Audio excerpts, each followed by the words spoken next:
যেগুলো বিশেষ ক্ষেত্রে এবি নেগেটিভ, ও নেগেটিভ এইসব গ্রুপের রেয়ার গ্রুপের রক্তগুলোর জন্য উনি একটি হোয়াটসঅ্যাপ গ্রুপ করেছিলেন এবং যেখানে পশ্চিম মেদিনীপুরের মধ্যে যে কোনো জায়গায় যখন কোনো রুগী এইসব নেগেটিভ গ্রুপের রক্ত প্রয়োজন হয়েছে সেই গ্রুপের মাধ্যমে তৎক্ষণাৎ তাকে সে রক্ত গেছে এবং আমি ওই গ্রুপের মধ্যে ছিলাম এবং আমার মনে আছে মহকুমা শাসক প্রথম আমাকে একটি নেগেটিভ গ্রুপের রক্ত দেওয়ার জন্য আমাকে আবেদন করেছিলেন এবং আমি ওনার আবেদনের সাড়া দিয়ে আমি হসপিটালে গিয়েছিলাম এবং সেই নিয়ে প্রায় আমি 3 বার কিন্তু রক্তদান করেছি। এটা এমন কিছু ভয়েরও নেই, শরীর সমস্ত কিছু যদি শারীরিক সব জিনিস প্যারামিটারগুলো ঠিক থাকে ওখানে দেওয়া যায় অনায়াসে, শরীর ক্ষতি করে না খুব একটা। 3 মাস অন্তর অবশ্যই রক্ত দেওয়া যায়, আর কিছু বলবে না।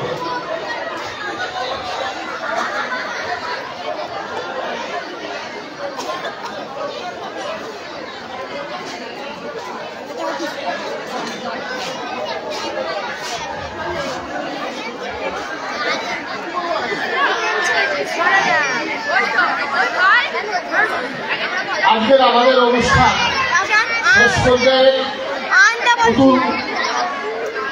কথা বলবে।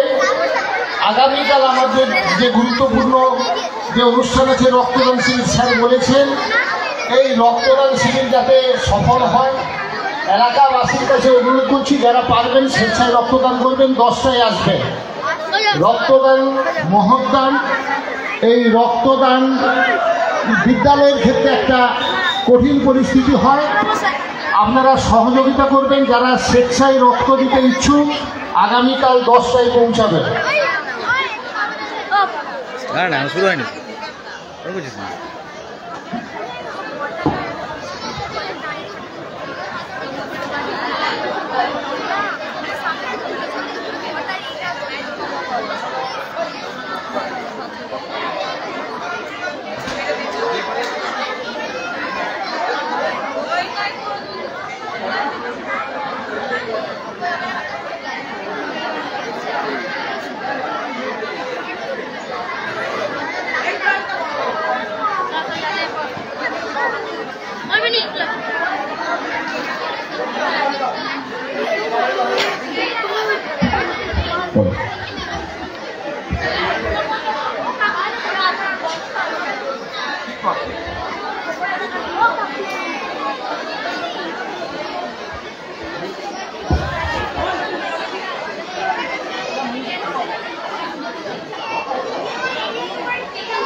নমস্কার, বড়দের সবাইকে জানাই অনেক অনেক প্রণাম আর ভালোবাসা।